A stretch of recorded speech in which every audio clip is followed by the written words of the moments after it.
Scott Simons, and welcome to The Secret Ingredient. Hey, welcome to The Secret Ingredient. We're at our Roosevelt Square store in Seattle with Chef Maria Hines from Tilth Restaurant. And we are doing a really unusual dessert today. The secret ingredient is Parmesan rinds. So literally the rind from Parmigiano Reggiano cheese. Hi, Chef. Hello, how are you? Good. How are you? Good. Thanks for having me. Good. Thank you for being here. Today's recipe is really unusual. It's a dessert that I can't wait to try.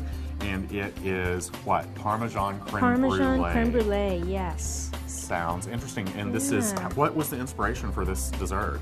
Well, actually, we end up with quite a few Parmesan rinds in the kitchen at Tilth.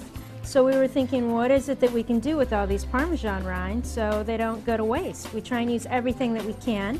So we decided, well, let's go ahead and make a little Parmesan creme brulee. We also started using it for chicken stock or for making soup. It adds a really great richness and a great sharpness and nuttiness to a lot of different things that you're doing. So today it's going to be Parmesan creme brulee. Love it.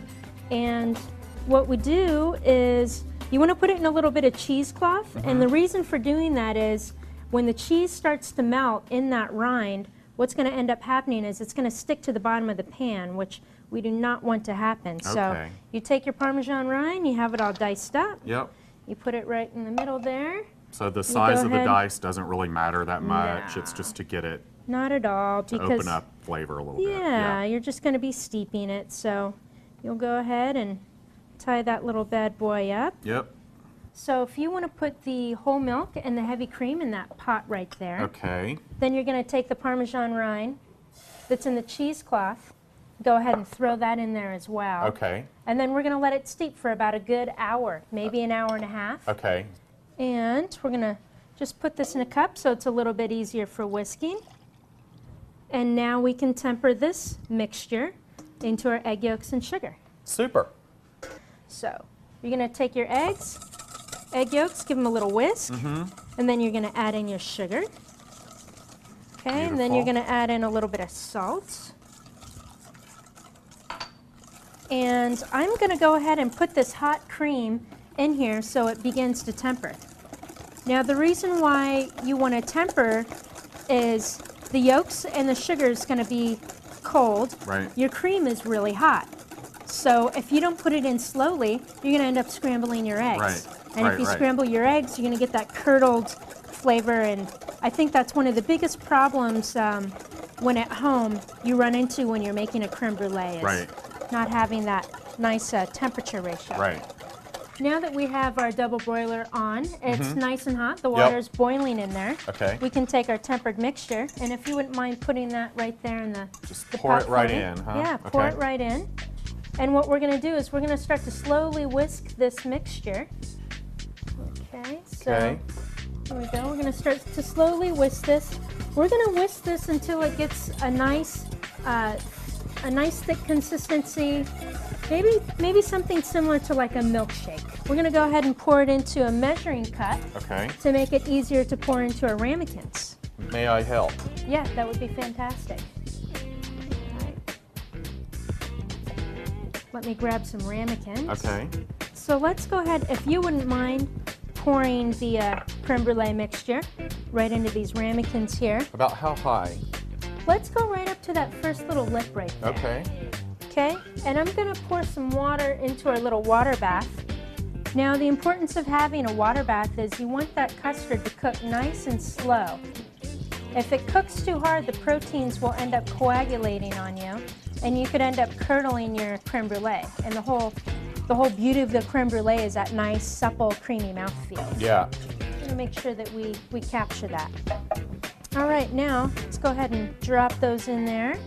And I'm going to put some foil on top of it while it's cooking. It's going to help steam while it's cooking a little bit. So I'm going to pop this in the oven. We're going to say go for about 20 minutes at first. Okay. And then after about 20 minutes, take a look at it. You might want to give it a turn. Okay. So that way it's cooking evenly. They just came out of the oven, and after they came out of the oven, we went ahead and put it in the refrigerator for a little bit. Okay.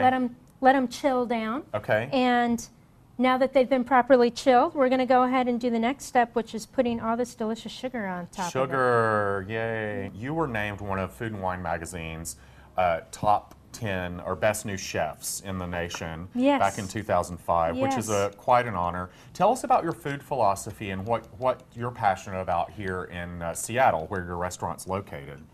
Well, it's we're 95% certified organic through Oregon Tilth. Wow. So I'm very excited that we went ahead and made the choice to do that. And really the choice is for many reasons. It's a lifestyle that I lead as far as eating organically at home, and I figured if I'm going to own a restaurant, I might as well have it match up to what it is that I'm doing. Tell us what we're doing here. We're basically caramelizing this sugar. Yeah, we're caramelizing the sugar, and what's going to happen is we're going to get a nice glassy, crispy topping here, which acts as a very nice balance to the creaminess of the creme brulee inside. Yeah. So, and you want to let it sit for a good 5 minutes, so that way that hard shell actually gets a chance to harden for you. So.